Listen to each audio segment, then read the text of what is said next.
Hello students, this is a video of very easiest explanation of the fundamental unit of life. So let's begin. आइए बच्चों जानते हैं sales क्या होते हैं। तो जितने भी लिविंग ऑर्गेनिज्म हैं ये बेसिक बिल्डिंग ब्लॉक्स से बने होते हैं और इन्हीं बेसिक बिल्डिंग ब्लॉक्स को fundamental unit of life means cell कहा जाता है। अब जानते हैं कि सेल किसने और कैसे डिस्कवर किया।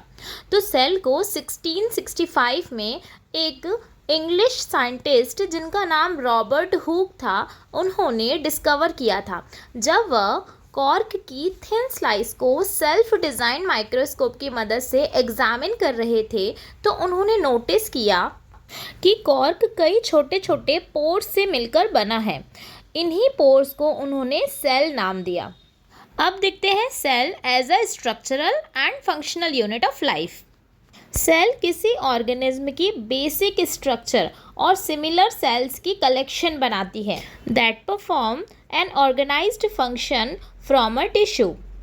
हर एक टिश्यू एक स्पेसिफिक पर्पस को पूरा करता है और टिश्यूज़ ही कंबाइन होके ऑर्गेन्स बनाते हैं और ये यूनिसेल्युलर और मल्टीसेल्युलर ऑर्गेनिज्म में मेटाबॉलिज्म, ग्रोथ, रिप्रोडक्शन जैसे एसेंशियल लाइफ प्रोसेसेस को पूरा करते हैं। Here are some examples of tissues and organs in plants and animals.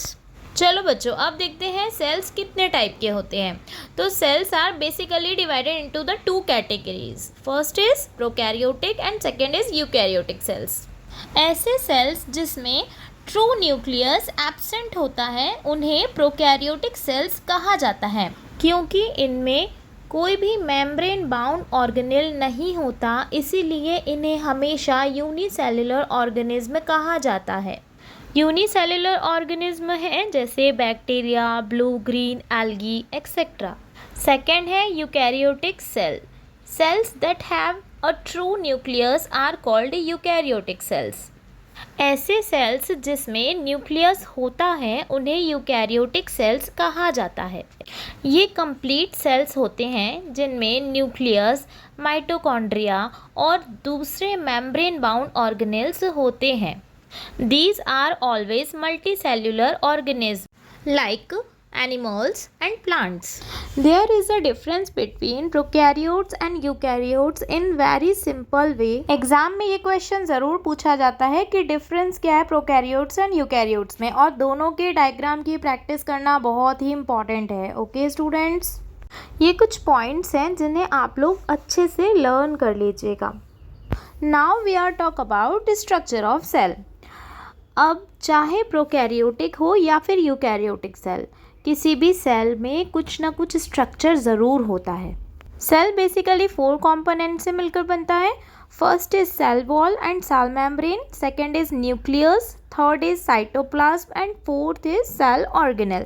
तो इन चारों के बारे में हम लोग डीप स्टडी करेंगे इसमें। Cell membrane is a biological membrane, okay, जो कि सेल के कंटेंट को उसके एक्सटर्नल एनवायरनमेंट से सेपरेट करने का काम करती है। सो बच्चों, this is a diagram of cell membrane. It's very important and also the properties. तो प्रॉपर्टीज़ की बात करें तो this is a thin walled, elastic and semi permeable, and also it is made up of proteins and lipids. Also it is a living component of a cell. Next है functions. So it is very important. तो इसका काम ये है कि ये cell के contents को एक्सटर्नल एनवायरनमेंट से प्रोटेक्ट करता है। Also it is a semi permeable, so it allow only selective material to flow in and out of the cell. This is a very important question for the exam कि why plasma membrane is called selective permeable membrane. ऐसा क्यों होता है? Because it regulate the movement of substance in and out of the cell, and also it means the plasma membrane allows some material to pass through it, while at the some time it block the other material from entering through it. Next very important topic in our fundamental unit of life is the cell wall. So it is the structural layer just outside the plasma membrane. Again मैं repeat करना चाहूँगी कि cell wall का diagram आप लोग अच्छे से prepare कर लीजिएगा।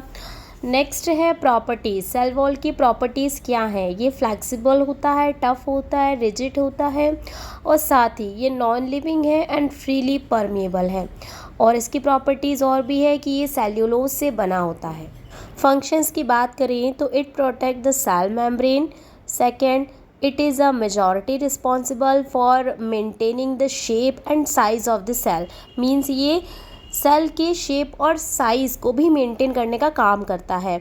इसके अलावा it prevents the cell from becoming flaccid and from drying out, means ये सेल को सूखने से बचाता है। बच्चों अब बात करेंगे न्यूक्लियस की। तो न्यूक्लियस को आप लोग इस तरह से डिफ़ाइन कर सकते हैं कि ऐसा ऑर्गेनेल जो सिर्फ यूकैरियोटिक सेल्स में ही होता है और जिसमें जेनेटिक मटेरियल होता है उसे न्यूक्लियस कहते हैं। Diagram is very important of nucleus, so आप लोग प्रिपेयर ज़रूर कीजिएगा।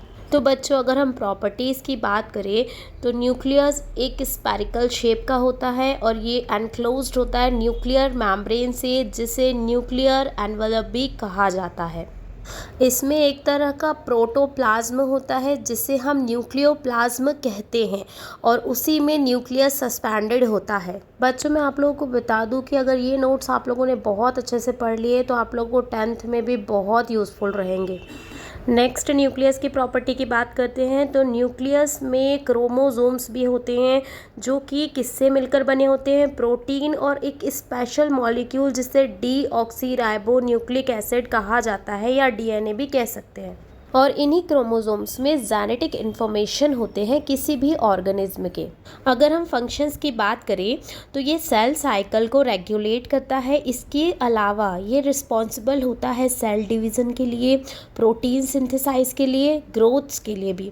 Control the metabolic activity of cellular components, also it control the genetic characteristic of an organism and it store hereditary materials in the form of DNA. Next है cytoplasm.